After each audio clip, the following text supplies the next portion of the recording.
Hi అండి, అందరు ఎలా ఉన్నారు? నేనైతే ఇవాళ రవ్వ లడ్డూలు అయితే చేస్తున్నాను. అందుకోసం అర కేజీ రవ్వనైతే తీసుకున్నాను.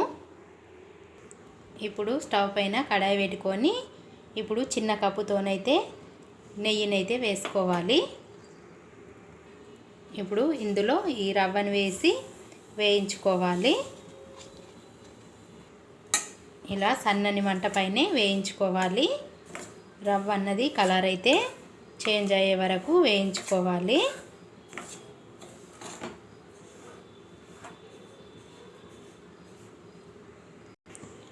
చక్కగా అడుగు పట్టకుండా కలుపుతూ ఈ రవ్వనైతే వేయించుకోవాలి. ఇప్పుడు ఇందులో ఒక అరకప్పు ఎండు కొబ్బరి కూడా వేస్తున్నాను.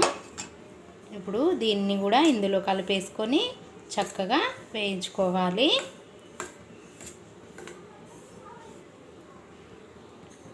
చూడండి, చక్కగా వేగిపోయింది. నాకైతే ఒక 10 నిమిషాలు అయితే పట్టిందండి. ఎండు కొబ్బరి రవ్వ అయితే చక్కగా వేగిపోయింది. ఇప్పుడు దీనినైతే ప్లేట్లోకి అయితే తీసేసుకుందాము. ఇప్పుడు అదే కడాయి స్టవ్ పైన పెట్టుకొని ఇందులో పంచదార, నేను రవ్వ ఎంత తీసుకున్నానో పంచదార కూడా అంతే తీసుకుంటున్నాను. స్వీట్ ఎక్కువ తినని వాళ్ళైతే కొద్దిగా తగ్గించుకోండి. ఇప్పుడు ఒక 1/2 కప్పు వాటర్ అయితే వేసుకోవాలి. ఈ పంచదార అన్నది మునిగేంత వరకు వాటర్ వేసుకోవాలి. ఇప్పుడు చక్కగా పంచదార అన్నది కరిగి పాకం అన్నది రావాలండి. చూడండి, చక్కెర కరిగిపోయి పాకం అయితే వచ్చేసింది. మరి ముదురు పాకం అవసరం లేదండి, లేత పాకం ఉంటే సరిపోతుంది. ఇప్పుడు ఇందులో ఇలాచి పౌడర్ అయితే వేసుకుందాము. అలాగే చిటికెడు సాల్ట్ కూడా వేసుకుందాము. ఇప్పుడు ఇందులో స్టవ్ బంద్ చేసుకొని మనము వేయించుకున్న ఈ రవ్వనైతే వేసుకోవాలి. చూడండి, మొత్తం రవ్వని అయితే వేసేసుకోవాలి వేయించుకున్నది. ఇప్పుడు చక్కగా పాకమంతా ఈ రవ్వకు పట్టేలా చక్కగా కలిపేసుకోవాలి.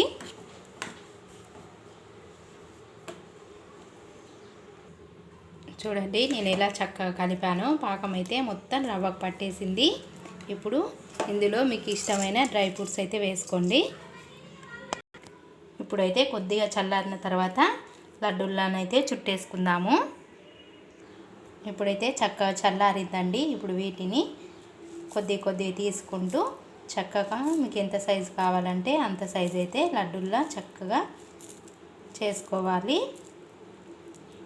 చూడండి, నేను చూపెట్టిన విధంగా చక్కగా ఇలా రౌండ్గా లడ్డూలు అయితే చేసుకోండి. ఇప్పుడు ఇలానే మొత్తం లడ్డూలు అయితే చేసేసుకుందాము. చూడండి, నా లడ్డూలు అయితే మొత్తం చుట్టేసుకున్నాను, రెడీ అయినాయండి. ఎంత చక్కగా వచ్చినాయో. మీకు కూడా ఇలా నచ్చితే ఒకసారి చేసుకోండి. ఇవి వారం రోజులైతే నిలువ ఉంటాయండి. చూడండి, ఒకటి ఇరుస్తా ఎంత చక్కగా ఉన్నాయో, లోపల ఎంత సాఫ్ట్గా మెత్తగా ఉన్నాయో. మీకు కూడా నచ్చితే ఇలా లడ్డూలు అయితే రవ్వతో చేసుకోండి. అలాగే మా ఛానల్ లైక్ కొట్టండి, మా ఛానల్ సబ్స్క్రైబ్ చేసుకోండి. సరే, బాయ్.